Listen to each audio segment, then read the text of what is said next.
Et comme je dis, nous parlerons ce matin de la prière de Jonas, du verset 2 au verset 11 que je lis, Jonas chapitre 2. Il est écrit, Jonas dans le ventre du poisson pria l'Éternel et dit. Non, l'Éternel son Dieu. Il dit, dans ma détresse, j'ai invoqué l'Éternel et il m'a exaucé. Du sein, du séjour des morts, j'ai prié, j'ai crié et tu m'as entendu, tu as entendu ma voix. Tu m'as jeté dans l'abîme, dans le cœur de la mer et dans les courants d'eau. Et les courants d'eau m'ont environné. Excusez-moi, je lis mal.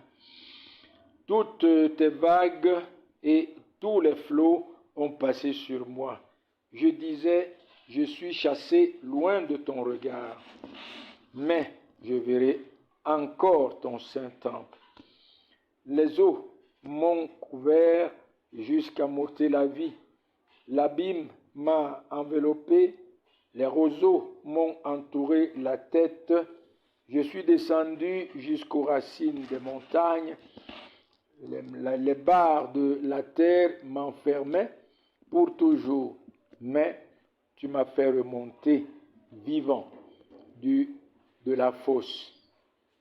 Éternel mon Dieu, quand mon âme était abattue au-dedans de moi, je me suis souvenu de l'Éternel et ma prière est parvenue jusqu'à toi dans ton saint temple.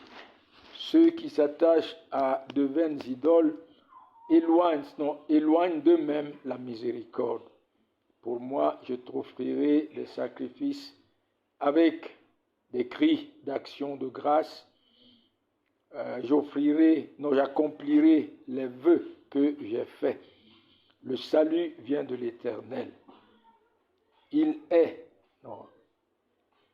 L'Éternel parla au poisson et le poisson vomit Jonas sur la terre. Amen. Et dans cette prière, nous voyons beaucoup de vérités et nous en révélerons quelques-unes que le Seigneur nous a révélées pour notre instruction. Et continuez de lire ces livres.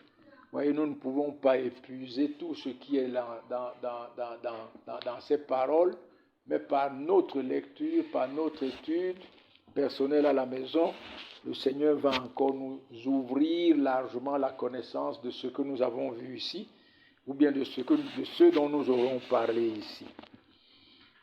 Donc, ne fermez pas, n'est-ce pas, les livres, les Bibles, et vous pensez que peut-être j'ai tout donné, je suis incapable de tout donner. Je ne peux même pas vous donner le 1/10 de tout ce qui est compris dans ces paroles-là. Donc, la première des choses que nous voyons dans notre texte que nous avons lu, c'est que la prière de Jonas dans le ventre d'un grand poisson, nous révèle un Dieu tout-puissant, un Dieu souverain, un Dieu à qui rien n'est impossible, un Dieu de qui rien n'est étonnant. C'est ce que nous voyons ici. Et cela veut dire quoi? Cela veut dire, ou du moins, comment nous le voyons? Nous voyons ici que dans sa providence, l'Éternel a fait venir un grand poisson afin de préserver la vie de Jonas. Pendant 3 jours et 3 nuits dans le ventre du poisson, sans que Jonas soit étouffé, sans que Jonas suffoque, sans que Jonas meure.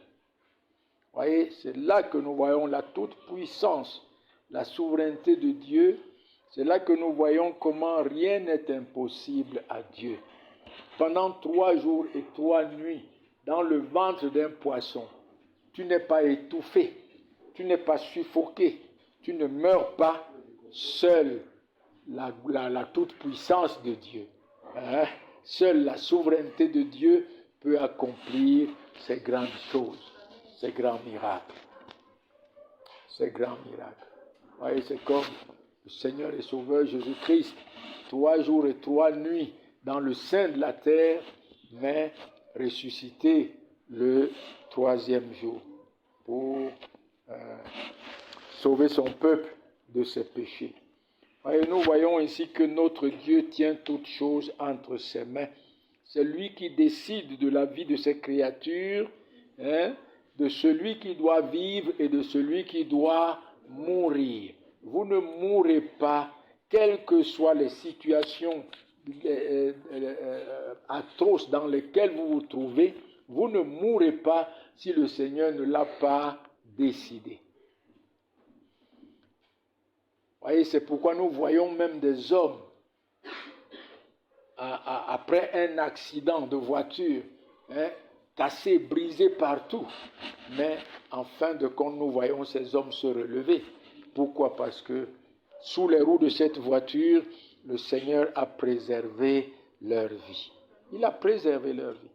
Voyez, mes amis, la vie des hommes ne dépend pas des circonstances, ni des moments, ni des temps, mais la vie des hommes est dans les mains de leur Créateur. Dans les mains de leur Créateur. Et c'est ce que nous voyons ici dans Jonas. Jonas pensait même que sa mort était arrivée lorsqu'il était dans le ventre du poisson. Qu'est-ce qu'il dit au verset 6 et 7? Il dit, les eaux m'ont couvert jusqu'à m'ôter la vie. Jusqu'à m'ôter la vie. L'abîme m'a enveloppé, les roseaux ont entouré ma tête. Je suis descendu jusqu'aux racines des montagnes. Les bas de la terre m'enfermaient pour toujours, mais tu m'as fait remonter vivant de la fosse éternelle, mon Dieu. Lui-même pensait que c'était son heure et qu'il ne se relèvera et qu'il ne sortira pas vivant du ventre de ce poisson. Mais pendant que lui pensait autre chose, le Seigneur faisait son œuvre. Dans sa providence, il le soutenait et il lui renouvelait la vie. Et c'est pourquoi lui-même il s'exclame dans le verset 7. Il dit, mais tu m'as fait remonter de la fosse, ô mon Dieu. Voyez dans 1 Samuel chapitre 6, 1 Samuel chapitre 2 verset 6, excusez-moi. C'est dans le cantique de Anne. C'est Anne qui chante, très reconnaissante du fait que Dieu lui a donné l'enfant dont il lui a demandé, Samuel. 1 Samuel chapitre 2, verset 6. Il dit au verset 6, il dit, l'Éternel fait mourir et l'Éternel fait vivre. Il fait descendre au séjour des morts et il en fait remonter. Amen. Oui, notre main est dans notre vie, est dans les mains de notre Dieu. Et c'est lui qui décide de ce que nous devons mourir, c'est lui qui décide de ce que nous devons vivre. Vous voyez, c'est comme, et c'est la même chose en fait, dans le cadre de la vie éternelle en Jésus-Christ. Nous voici, toute la race humaine est pécheresse, toute la race humaine, toute la masse humaine est pécheresse. Et elle ne mérite que la juste et éternelle condamnation de Dieu. Mais c'est Dieu qui a décidé, selon le bon plaisir de sa volonté, qui il va sauver en Jésus-Christ. Et c'est Dieu qui a décidé, selon le bon plaisir de sa volonté, qui il jugera selon sa justice et il condamnera dans les flammes l'enfer. Amen. C'est Dieu qui tient toutes choses entre ses mains. C'est lui qui sauve. Et il sauve qui il veut. Qui il veut.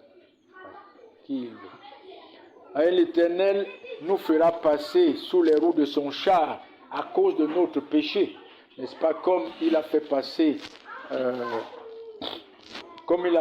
Jonas, mais il ne nous écrasera jamais. Il restera toujours miséricordieux et compatissant. Et c'est ce que Lamentation de Jonas nous dit dans Lamentation 3. Ouais, le prophète Jonas parle de ses souffrances et même des souffrances du peuple d'Israël, parce que c'est tout ça qui était pour lui comme du poison lorsqu'il pensait à tout cela. Verset 19, il dit « Quand je pense à ma détresse et à ma misère, à l'absinthe et au poison, quand mon âme s'en souvient, elle est abattue au-dedans de moi. Voici ce que je veux repasser en mon cœur, ce qui me donnera de l'espérance. Les bontés de l'Éternel ne sont pas épuisées et ses compassions ne sont pas à leur terme. Elles se renouvellent chaque matin. Oh, que ta fidélité est grande. » Ouais. Les souffrances du peuple d'Israël et ses propres souffrances, parce que de tous les prophètes,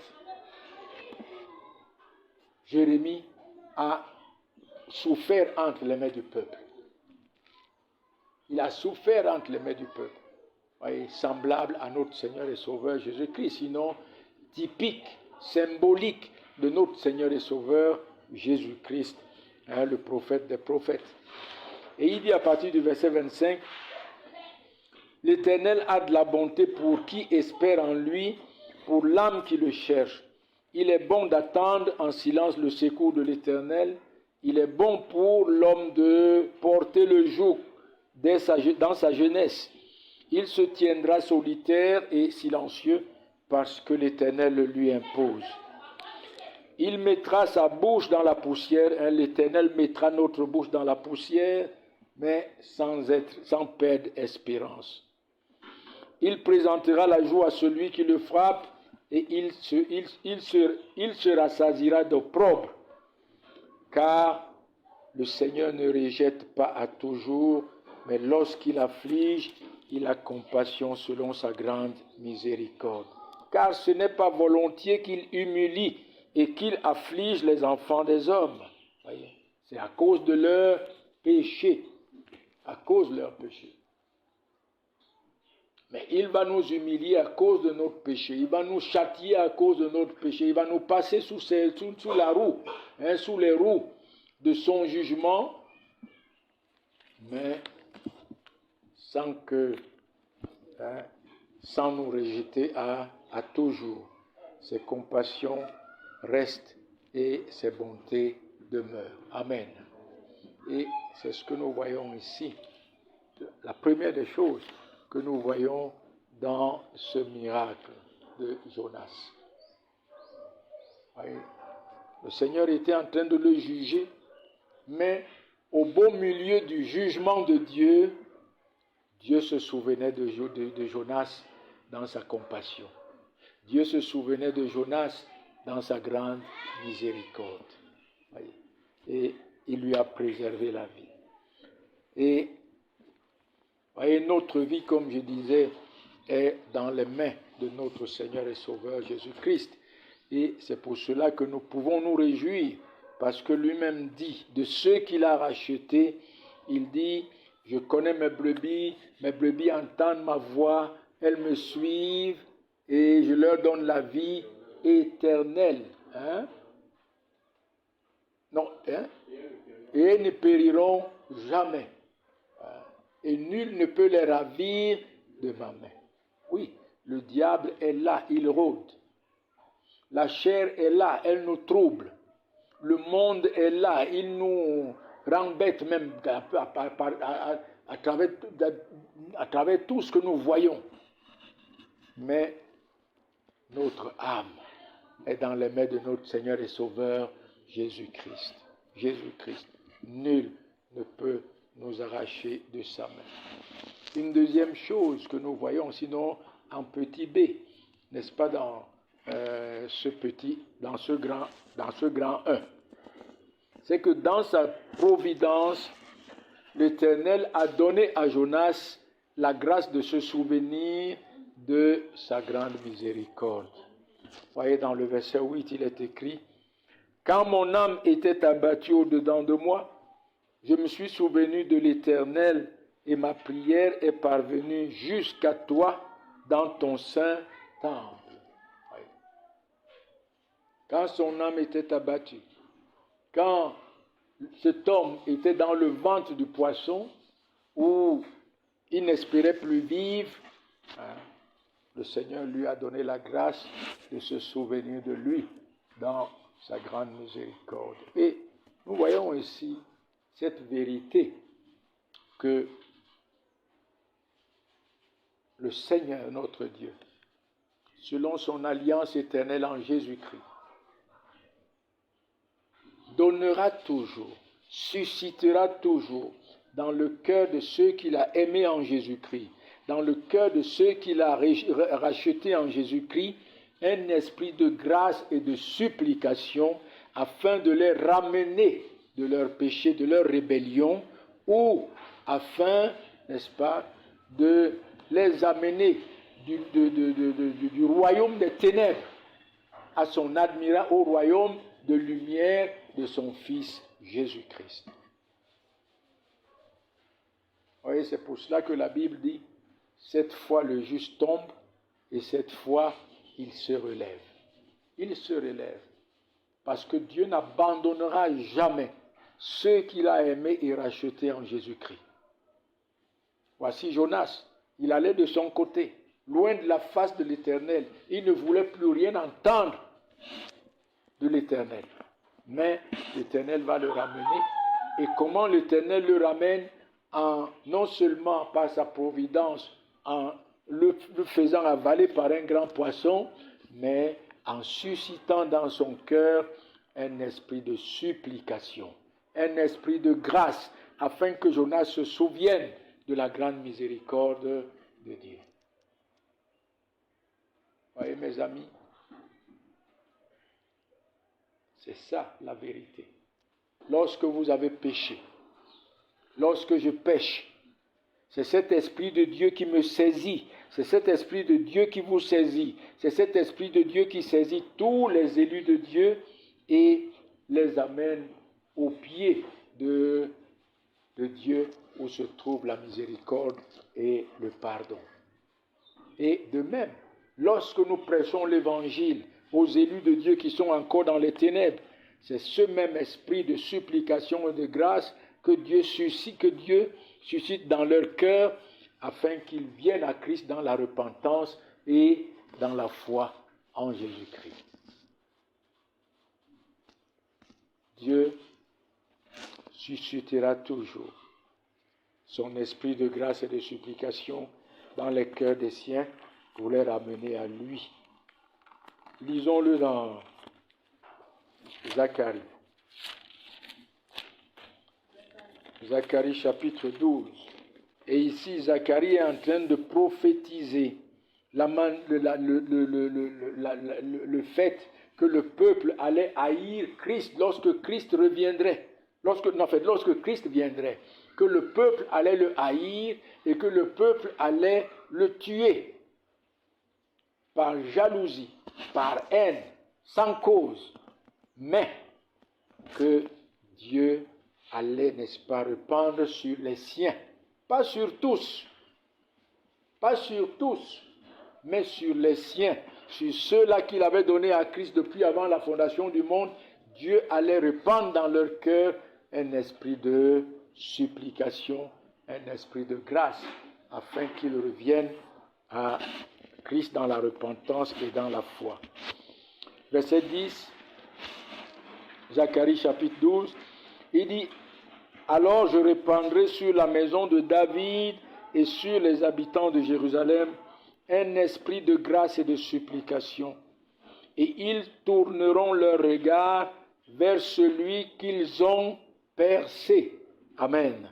Qui a été percé? Le Seigneur et Sauveur Jésus-Christ. C'est lui dont ce peuple était en train de dire « Crucifie-le, crucifie-le, que son sang retombe sur nous et sur nos enfants. » Ouais. Mais ceux qui appartenaient au Seigneur et qui étaient là et qui disaient aussi « Crucifie-le, crucifie-le, crucifie-le, que son sang retombe sur nous et sur nos enfants », Dieu plus tard, hein, après que le Seigneur Jésus-Christ soit mort et qu'il soit ressuscité et qu'il soit monté vers le Père, Dieu a répandu sur ces hommes un esprit de supplication, un esprit de grâce, afin de les ramener à ce Christ dont ils avaient dit auparavant, crucifie-le. Amen. Et c'est la même chose. Combien nous avons haï le Seigneur Jésus-Christ, combien nous avons maudit cet homme, combien nous avons méprisé cet homme, combien nous avons rejeté cet homme, mais au temps marqué, Dieu a répandu dans nos cœurs son esprit de grâce et de supplication. Et nous voilà là ce matin, n'est-ce pas? Et nous sommes là assis chaque jour, n'est-ce pas? Non pas pour écouter les nouvelles du monde, non pas pour écouter tout ce derrière quoi les hommes courent, mais pour écouter quoi? Le Christ et le Christ crucifié. Annoncé, proclamé. Ouais. Lisons-le dans Acte 2. À la conversion, Acte 2, verset 37 à 38, nous voyons ce que nous sommes en train de dire.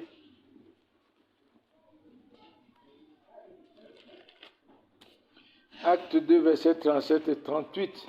Oui.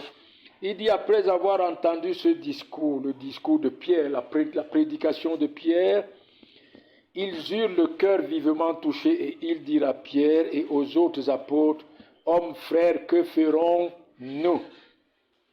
Pierre leur dit, repentez-vous et que chacun de vous soit baptisé au nom de Jésus pour le pardon des péchés et vous recevrez le don du Saint-Esprit. Ouais. Voilà. Mes amis, tout ce que Dieu a aimé depuis avant la fondation du monde et qu'il a donné à Christ se rébelleront comme tout le monde. Ils se rébelleront contre Dieu comme les païens. Mais Dieu leur donnera cet esprit de supplication et de grâce pour revenir à lui, comme il a donné à Jonas. Et tous ceux qui sont encore dans le monde aujourd'hui, comme nous l'étions, qui continuent de mépriser, de rejeter, de haïr, d'insulter le Seigneur Jésus-Christ, au temps marqué par la prédication de l'Évangile, Dieu leur donnera un esprit de supplication et de grâce. Et ils viendront à la repentance et à la foi en Jésus-Christ. Une deuxième chose que nous voyons, c'est que la prière de Jonas nous révèle un Dieu miséricordieux et compatissant, nous en avons parlé.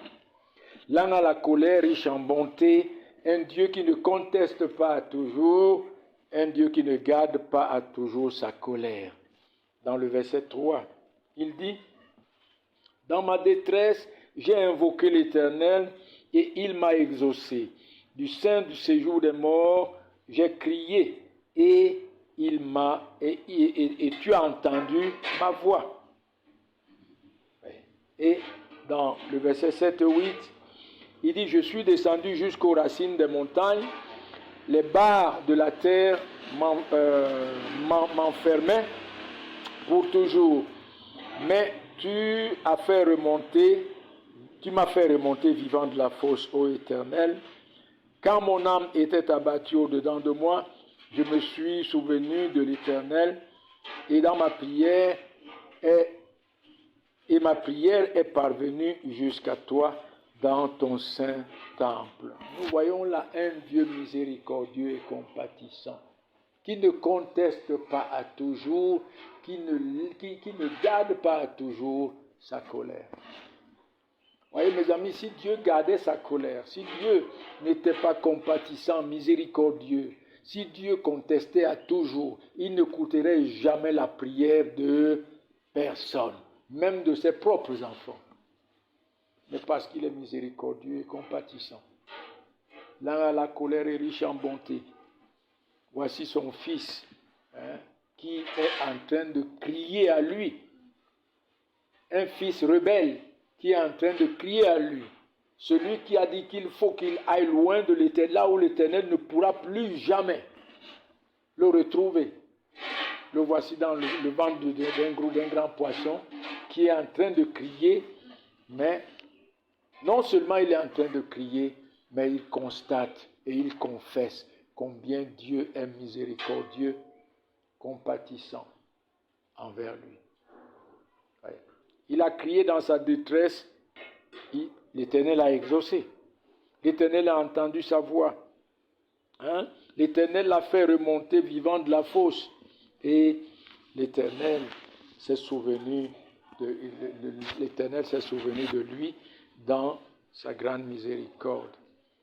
Voyez mes amis, je voudrais qu'on marque une chose.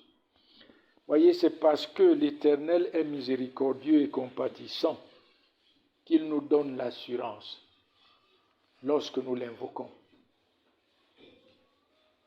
L'assurance que nous serons exaucés, l'assurance qu'il nous écoutera. Lorsque nous l'implorons, lorsque nous l'invoquons, ne vient pas de notre foi comme les hommes veulent le penser. L'exaucement de vos prières, l'exaucement de mes prières, l'exaucement des prières des enfants de Dieu ne repose pas sur leur foi. La Bible dit de prier avec foi et par la foi. Mais l'exaucement ne repose pas sur la foi. L'exaucement repose sur la miséricorde de Dieu en Jésus-Christ. Il est lent à la colère, riche en bonté, compatissant. Il ne conteste pas toujours, il ne garde pas toujours sa colère. C'est selon la richesse de sa grande miséricorde. C'est selon la richesse de sa grande bonté. C'est selon la richesse de sa grande compassion. C'est là que repose l'exaucement de nos prières. Et c'est ce que nous voyons ici. Et c'est ce qui nous rassure lorsque nous nous approchons de Dieu. Et c'est pourquoi dans Hébreux chapitre 4, nous lisons ceci. Sinon, c'est ce que Hébreux chapitre 4, n'est-ce pas, nous dit. À partir du verset 14, il dit ainsi, puisque nous avons un grand souverain sacrificateur qui a traversé les cieux, Jésus le Fils de Dieu, demeurons fermes dans la foi que nous professons, car nous n'avons pas un souverain sacrificateur qui ne puisse compatir à nos faiblesses. Au contraire, il a été tenté comme nous en toutes choses, sans commettre de péché. Approchons-nous donc avec assurance du trône de la grâce afin d'obtenir miséricorde, de trouver grâce pour être secourus dans nos besoins. Voyez, il dit quelque chose. Premièrement, nous avons un souverain sacrificateur. Et le souverain sacrificateur, c'est celui-là qui remplaçait, qui représentait le peuple devant Dieu et qui satisfaisait Dieu à la place du peuple avec des sacrifices, avec le sang des agneaux qu'il aspergeait chaque jour sur le tabernacle, chaque année sur le propitiatoire. Et de deux, il représentait le peuple devant Dieu pour intercéder en faveur du peuple. Voici ce que le Seigneur Jésus-Christ est, notre souverain sacrificateur devant Dieu, qui satisfait à toutes les exigences de Dieu, à toutes les exigences de la justice de Dieu par son sang, et qui intercède en notre faveur. Et de deux, il dit, demeurons fermes dans la foi que nous professons. Hein? Mais vous voyez quelque chose, pourquoi faut-il demeurer ferme dans la foi que nous professons? Car nous n'avons pas un souverain sacrificateur qui ne puisse pas compatir. La grande compassion de Dieu, la grande miséricorde de Dieu. C'est là que se repose l'exaucement de nos prières. Oui, nous devons demeurer dans la foi, mais cette foi ne doit pas regarder à nous-mêmes, parce que nous avons la foi, mais à notre grand souverain sacrificateur qui est miséricordieux, compatissant, qui lui-même a été tenté sans commettre de péché. C'est parce qu'il est là assis, plein de compassion, plein de miséricorde, que nous pouvons entrer avec assurance et recevoir le secours dont nous avons besoin. Et voilà ce que nous voyons ici, une deuxième chose, n'est-ce pas, que la prière de Jonas nous apprend. Elle nous révèle ce Dieu miséricordieux et compatissant qui ne conteste pas toujours, qui ne garde pas toujours sa colère. Et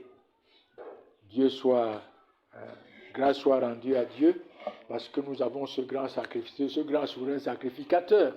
Voyez. En fait, il est venu à nous, n'est-ce pas? Voilà ce que je veux dire. Ce grand Dieu miséricordieux et compatissant qui ne conteste pas toujours est venu à nous dans la personne de son Fils Jésus-Christ. Et c'est lui qui est encore là comme notre représentant, notre grand souverain sacrificateur. Une troisième chose que nous voyons dans ce texte. Approchons-nous avec assurance, les yeux fixés sur la grande miséricorde de Dieu, les yeux fixés sur ses compassions qui se renouvellent chaque jour, mais pas les yeux fixés sur notre foi. Parce qu'en réalité, notre foi n'est que la révélation de Christ à nos cœurs. Notre foi n'est que la révélation de cette grande miséricorde, de cette grande compassion, de cette grande bonté. Notre foi n'est que la révélation, n'est-ce pas, de cette grande bonté, de cette grâce surabondante de notre Seigneur et Sauveur Jésus-Christ à nos cœurs. Et c'est pourquoi nous pouvons nous approcher avec assurance. Une troisième chose que la prière de Jonas nous révèle, c'est que Dieu est saint. Voyez. Dieu est saint, il ne peut voir le mal et se taire. Il ne peut voir le mal et se taire. Voyez, notre Dieu ne laissera pas un seul péché impuni. C'est ce que Jonas déclare ici. Revenons dans notre texte. C'est ce que Jonas lui-même déclare ici lorsqu'il dit, à partir du verset 4 à 7, il dit, « Tu m'as jeté dans l'abîme, dans le cœur de la mer, et les courants d'eau m'ont environné. Toutes les vagues et tous les flots ont passé sur moi. Je disais, je suis chassé loin de ton regard, mais je verrai encore ton saint temple. Les eaux m'ont couvert jusqu'à m'ôter la vie. L'abîme m'a enveloppé, les roseaux ont entouré ma tête. Je suis descendu jusqu'aux racines des montagnes et les barres de la terre m'enfermaient pour toujours. Mais tu m'as fait remonter de la fosse éternelle, mon Dieu. » Pourquoi Dieu l'a-t-il jeté dans la mer? À cause de son péché. À cause de son péché. Oui. Mes amis, nous avons été pardonnés en Jésus-Christ de manière pleine et parfaite. De manière pleine et parfaite par son sacrifice. Le Seigneur Jésus-Christ a expié notre péché au point où Dieu notre Père ne s'en souviendra plus. Et donc, il n'y a pas un seul petit péché qui peut se lever pour barrer la route à ceux dont Christ a racheté d'entrer dans l'héritage éternel. Il n'y a pas un seul péché qui peut se lever pour condamner les élus de Dieu au point de ne plus être sauvés. Non. Pour cela, le Seigneur Jésus-Christ a satisfait et Dieu a été favorable une fois pour toutes. Il nous a donné un plein et pardon des péchés. Il n'y reviendra plus. Mais pour tous nos péchés de chaque jour, Dieu les punira d'une manière ou d'une autre. Amen. Nous n'y échapperons pas. Il les punira. Voyez, voici Jonas. Il était un élu de Dieu, un serviteur de Dieu. Mais il s'est rebellé contre l'Éternel. Et le voici en train de subir, n'est-ce pas, le châtiment de sa rébellion. Le voici en train de subir le châtiment de son péché. Ouais. Et croyez-moi, mes amis, lorsque les choses ne vont pas, regardons en nous-mêmes. Regardons au fond de nous-mêmes, faisons un examen rétrospectif. Regardons en arrière. D'où cela vient-il? D'où cela vient-il? Dieu, notre Père, il punira. Il punira. Il punira notre péché. Il punira notre péché. D'une manière ou d'une autre.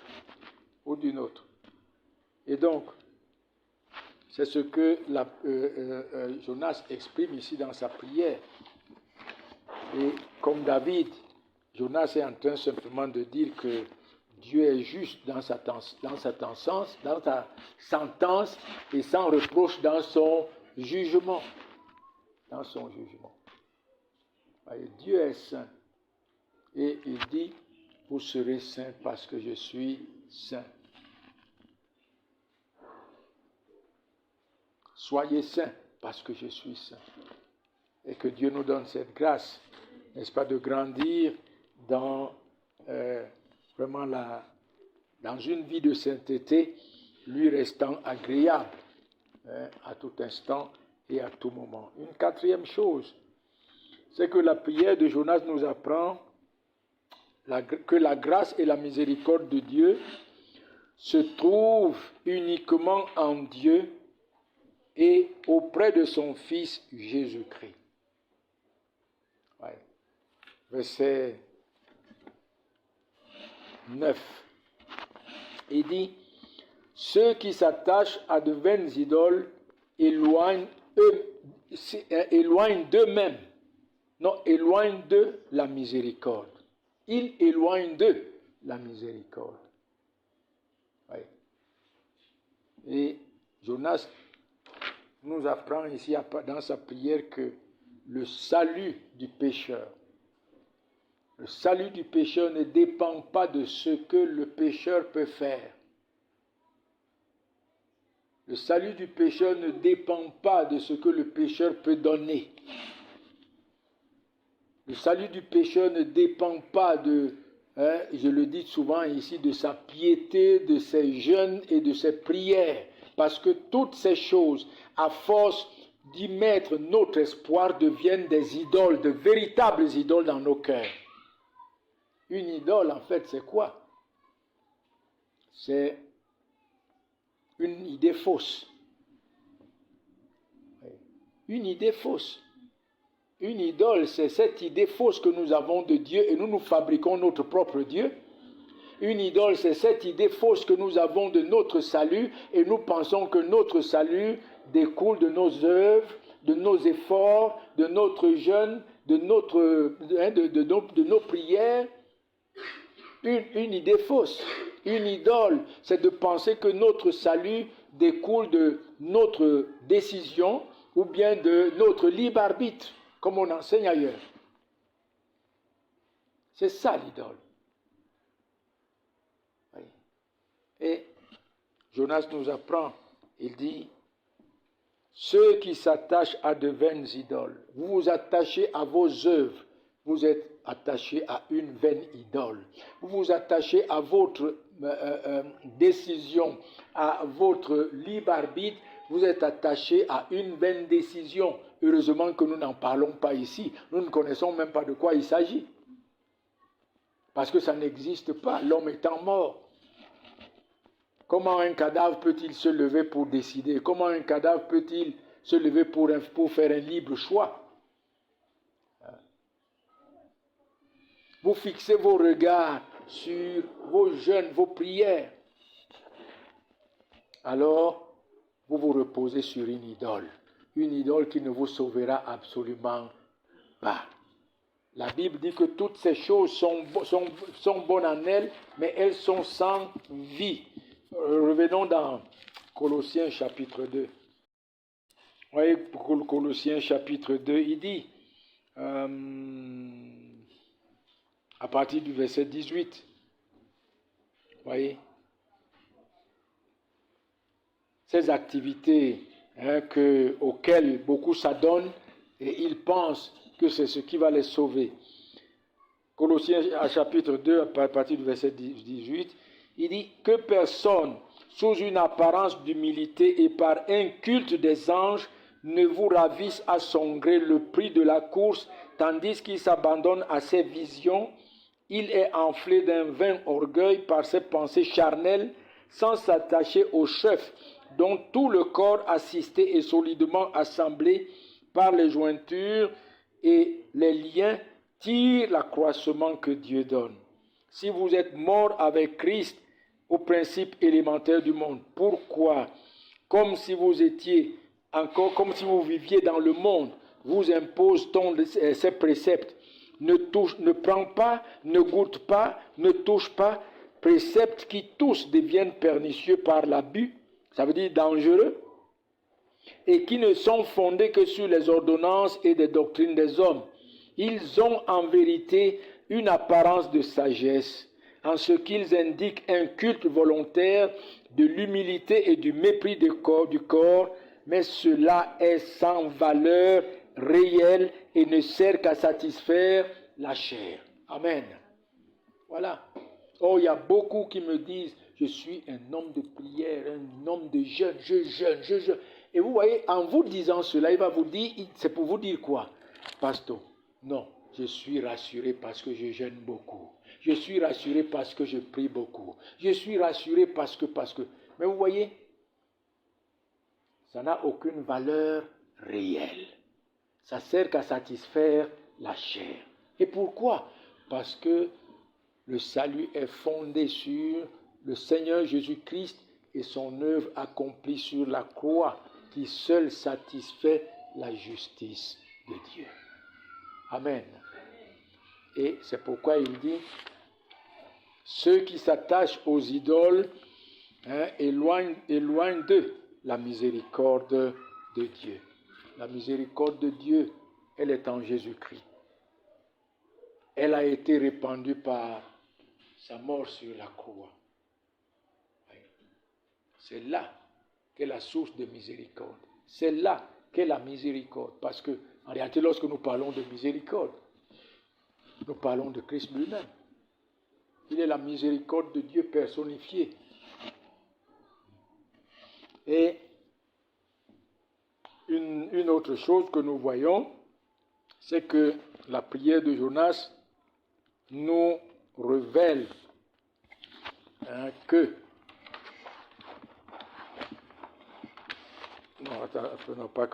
mais que c'est que la prière de Jonas nous révèle la joie du salut et la consécration à Dieu. Verset 10. Revenons dans notre texte. Jonas dit, pour moi, je t'offrirai des sacrifices avec des cris d'action de grâce. J'accomplirai les vœux que j'ai faits. Le salut vient de l'Éternel. Voyez, désormais, voyez cet homme qui voulait fuir loin de la face de l'Éternel est par la grâce de Dieu maintenant prêt, n'est-ce pas, à se consacrer à son Dieu pour l'adorer, pour l'aimer, pour le servir, les yeux fixés sur celui qui devait venir pour le racheter, celui qui devait venir le racheter, et se reposant sur la justice de notre Seigneur et Sauveur Jésus-Christ. Voyez, lorsqu'il dit, j'offrirai les sacrifices, voyez, ces sacrifices qu'on offrait chaque fois étaient des symboles de la personne de notre Seigneur Jésus-Christ et de l'œuvre accomplie par notre Seigneur et Sauveur Jésus-Christ. Et ceux qui offraient ces sacrifices étaient en train de confesser que je me repose, mon espoir, mon espérance se repose dans la personne de Christ et de son œuvre qu'il viendra accomplir en ma faveur. En ma faveur. Vous voyez, c'est cette joie-là. Se consacrer totalement à son Dieu, l'aimer, le servir, les yeux fixés sur le Seigneur et Sauveur Jésus-Christ et sur son œuvre qu'il a accomplie sur la croix. D'ailleurs, sans cette œuvre, sans le Seigneur Jésus-Christ et cette œuvre qu'il a accomplie sur la croix, jamais notre consécration, jamais notre adoration, jamais notre amour serait nul, vain, néant. Néant. Parce que c'est lui qui a offert à Dieu une consécration pleine et parfaite à notre place. C'est lui qui a offert à Dieu une adoration pleine et parfaite à notre place. C'est lui qui a offert à Dieu et qui offre chaque jour à Dieu un amour parfait. Cet amour dont Dieu nous demande de l'aimer de tout notre cœur, de toute notre force, de toute notre âme et dont nous sommes incapables. Il y a quelqu'un qui l'aime de tout son cœur, de toute son âme, de toute sa force et de toute sa pensée. Notre Seigneur et Sauveur, Jésus-Christ. Et c'est en lui que nous avons pleinement et parfaitement tout. Oui, cet amour parfait dont Dieu me réclame, je l'ai parfaitement en Christ. Cette adoration parfaite, je l'ai parfaitement en Christ. Cette consécration parfaite, je l'ai pleinement en Christ. Amen. C'est ça la beauté de l'Évangile. C'est ça la gloire de l'Évangile. Et c'est pourquoi l'Évangile n'est pas un message qu'il faut brader. Non, il ne faut pas le corrompre. Il ne faut pas le compromettre. Si nous compromettons l'Évangile, il n'y a plus rien à donner aux hommes. Et nous n'avons plus rien nous-mêmes. Parce que c'est le Seigneur Jésus-Christ que nous aurons simplement renversé. Oui. Et il dit avec des cris de joie et de reconnaissance. Et il promet, n'est-ce pas, d'être fidèle à son Dieu. Il dit j'accomplirai les vœux que j'ai faits. Ça veut dire que désormais, je ne fuis plus. Loin de la face de ce Dieu, mais je lui reste fidèle. Amen. Restez fidèle à votre Dieu. Restez fidèle à votre Dieu, les yeux fixés sur notre Seigneur et Sauveur, Jésus-Christ. Amen. Et nous voyons une dernière chose. L'Éternel parla au poisson et le poisson vomit Jonas sur la terre. Nous voyons encore là, n'est-ce pas, la grande souveraineté de notre Seigneur et Sauveur, notre grand Dieu, notre Seigneur Jésus-Christ. Il parle aux poissons. Il parle aux arbres, il parle aux fruits. Lui, dans sa souveraineté, tous sont des instruments dans sa main. Tous sont des messagers. Tous sont des serviteurs. Il parle au poisson et le poisson, n'est-ce pas, vomit Jonas. Et pourquoi? Parce qu'il a été satisfait. Vous voyez, par sa providence, il avait ramené le cœur de son enfant rebelle à lui. Et il était satisfait et il dit au poisson, laisse-le, pour qu'il aille accomplir la mission pour laquelle la mission dont je l'ai assigné. Et aussi, n'est-ce pas, c'est ainsi que le Seigneur, satisfait par l'œuvre de Christ, nous a délivrés de la mort, du péché, de la tombe, de sa colère et de sa juste et éternelle condamnation. Il était condamné dans le ventre du poisson. Sous la colère de Dieu, il était condamné. Sous la colère de Dieu, la mort le guettait. Et c'est ainsi que lorsque le Seigneur Jésus-Christ a satisfait à la justice de Dieu, alors Dieu nous a délivrés. Il nous a délivrés. De ses entrailles est sortie la délivrance. De ses entrailles est sorti le salut. De ses entrailles est sortie la vie. Amen.